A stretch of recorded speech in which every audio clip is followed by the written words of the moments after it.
BJP అభ్యర్థి మాధవీలత గారు ఉన్నారు. మేడం చెప్పండి, నిన్న జరిగిన ఎన్నికల సరళి రాష్ట్ర వ్యాప్తంగా ఎట్లా చూస్తారు? ప్రధానంగా మీ పార్లమెంట్ సెగ్మెంట్లో ఎట్లా జరిగింది? చాలా అన్యాయంగా, అక్రమంగా, దౌర్జన్యంతో, మోసంతో ఎంత మమ్మల్ని హింస పెట్టాలో అంత హింస పెట్టారు. అట్లా జరిగింది.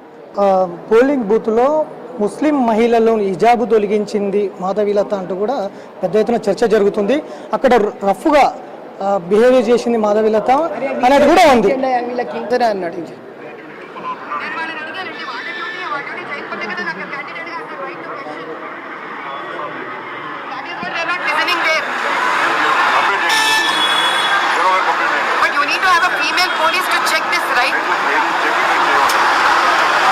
Female police is not meant to check. No, is that what you want to say, that female police is not meant to check? On the request of polling officer, otherwise they won't enter into any polling station. It's not 13.8 to 13.8 we have no right. మన customs government చేద్దాం. వాళ్ళు check చేయట్లేదు లోపల. Checking face ID.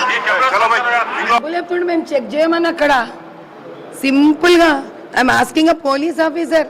They are saying it is not their responsibility. They will not tell anybody. అంటే ఇక్కడ పోలీసులు విఫలమయ్యారా లేకపోతే ఎన్నికల కమిషన్ విఫలమైంది అనుకుంటా? అందరు కలిసిపోయినారని చెప్తున్నాను.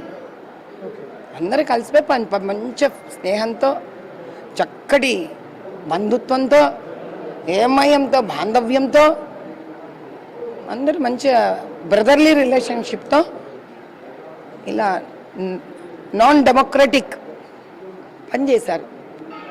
చట్టానికి విరుద్ధంగా కలిసి పనిచేశారు. మీకు ఓపెన్ చూపించాను కదా. ఇప్పుడు కానీ ఎన్నికల కమిషన్ మీ మీద కేసు కూడా నమోదు చేసింది. ఎట్లా చూస్తారు?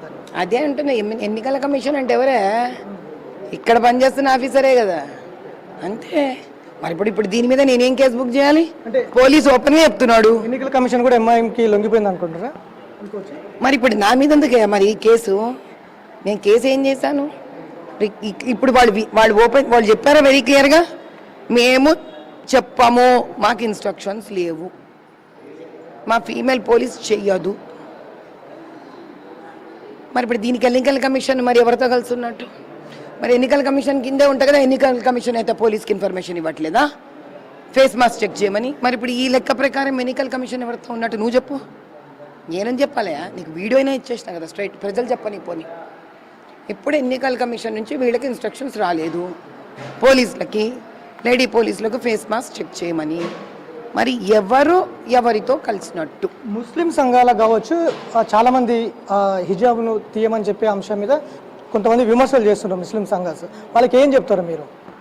అది తొలగించడానికి సరైనది కాదు. అవునా, నువ్వు పార్టీకి పో, నువ్వు వేసుకోపో నీ ఇష్టం. పెళ్ళిళ్ళకు పో, నువ్వు వేసుకోపో నీ ఇష్టం. నువ్వు మాళ్ళకు పో, వేసుకో నీ ఇష్టం. నువ్వు ఫ్రెండ్స్ ఇంట్లోకి పో, నువ్వు వేసుకో నీ ఇష్టం.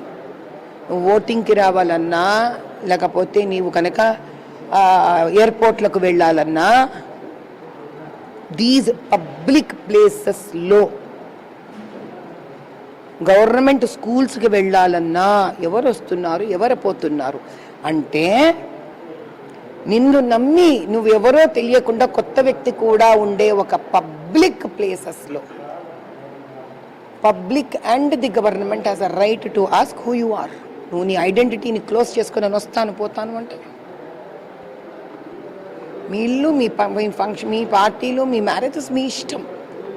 కానీ నువ్వు ఒక పబ్లిక్ ప్రాంతానికి వచ్చినప్పుడు, ఒక గవర్నమెంట్ యాక్టివిటీ జరుగుతున్నప్పుడు, అది కూడా ఎలక్షన్స్ లాంటి యాక్టివిటీ జరుగుతున్నప్పుడు, ఇంకా అప్పుడు మిగతా వాళ్ళు కూడా, హిందూస్ కూడా ఇట్లా మాస్కులు కట్టుకొని ఇట్లా స్పైడర్ మ్యాన్ ఫేసులు పెట్టుకొని వస్తారా? వదిలేసేయండి, వాళ్ళు కూడా హ్యాపీగా ఓట్లేసుకొని వెళ్ళిపోతారు. ఈ దరిద్రం ఎందుకు? ఇంకా మీరు గుద్దుకోండి, మేము గుద్దుకుంటాం. ఇదా చట్టం అంటే?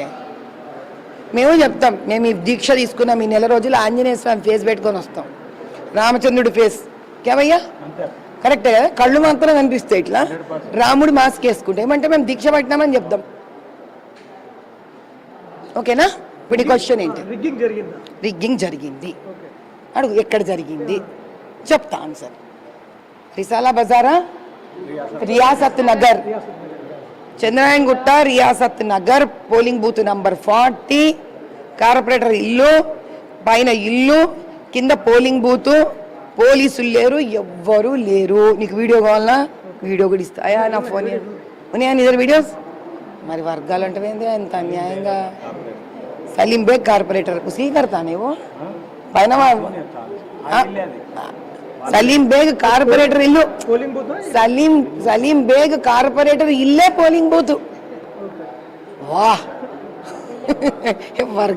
వర్గాలు ఎందుకయా నీకు? ఇంకా నాకు అర్థం కాక ఆ బొక్కలోంచి తీసినాం మేము ఫోటోలు.